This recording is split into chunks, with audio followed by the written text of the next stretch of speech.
everybody, welcome back to another video. Today I have the other archive figure that I have been looking forward to in this most recent wave. I was only planning on picking up two, and that was Anakin, which I've already reviewed, and Yoda. The other ones are Darth Maul and the Biker Scout, but I already have those from the original forms, so I wanted to go ahead and get some characters I didn't have and missed out on the first time. So the main reason why I passed up this Yoda the first time was because he's too small for $20, and I still stand by this, even being re-released in the archive figures. Still too expensive for $20. Actually, it ended up being $25 because I got them at GameStop. So, just a really small figure, and you don't get a ton of accessories. So, just something to think about. But I skipped on it the first time, so I told myself I wasn't going to do that now. We don't have a Yoda in my collection, so I definitely wanted to add one in. And so, I really like the Black Series Archive packaging. I like the black and gray. It's a nice change from the black and red. I like it being on a card back instead of in a box. I just prefer that a lot better. Nice picture of Yoda here, and then of course on the back it shows the 2014 blue and black version of him. So let's go ahead and open him up and get right into the review. Alrighty, and here's Yoda out of package. He's very small in hand. Hard to believe that's still in the 6-inch range, because 3 3/4 inch range, I think he's still just as small. But he does come with a couple accessories. I will show you both on him, and that came packaged separately. I'll show you the separate ones first, but he gets a lightsaber, Yoda's lightsaber, which is inaccurate to this movie technically, because you never see Yoda's lightsaber until the prequel trilogy. But I like that they threw it in just in case, I guess you wanted to use it. He's designed to be the original trilogy Yoda, so that's something to keep in mind. And then he does come with a little cane, which is kind of, you know, gnarled and knotted.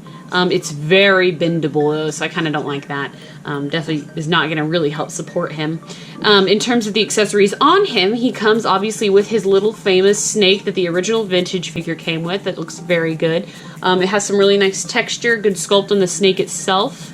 Let's see if I can show you. Really interesting little yellow and tan snake, of course hooped to fit around his neck. And then, of course, he comes with his little flute, which feels very delicate. It is black instead of, I think, brown. But it looks really good. I don't know how well the camera will pick it up, but the details on it are pretty nice. I just didn't want to take it off his head. But it stays on for the most part. It does kind of dangle off his chest a little bit. But he obviously has this little soft goods robe right here, which looks pretty good. It's okay. It's still cut a little big, as you can tell. A little big for Yoda. But it looks pretty threadbare, which is what we want to get, because he's obviously been on his own for, 18, 19 years at this point by the time Luke comes around, maybe 20.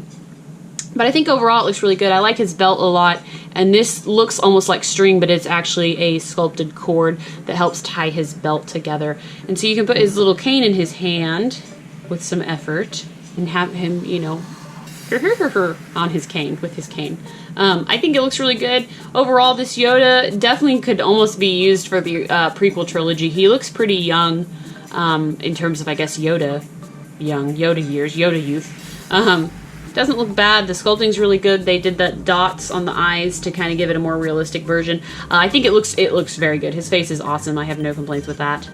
He also has articulation in the shoulders, elbows, wrists, probably the hips, definitely the ankles, and yeah, that's it. He doesn't have any knee joints, but that is to be expected for a figure this small. But overall, I think he looks really good. There's not a whole lot to mention. He's got a lot of fun little kind of eclectic details about him, which is, something that everybody really likes about Yoda, especially the original trilogy Yoda. I think that it pulls off really well in a 6-inch figure. My main complaint is that it's $25 for a figure that is this big, when you can also pay $25 for a figure that is this big. It's a huge difference in terms of value for the same price. So I definitely really feel like they should have charged less for this, because they're really good about charging more for figures that they feel are over the $20 price point, but not really charging for the figures that are under $20, like a Jawa or maybe a droid. Of course, our droids have actually been pretty beefy recently, but just something to think about. But overall, I think he looks really good. I'm pretty happy to finally own this Yoda. He wasn't too hard to come by in my area. But yeah, I think he looks awesome. So let me know what you guys think in the comments below. And as always, thank you so much for watching my videos, guys. I will have more coming to you soon. Thanks. Bye.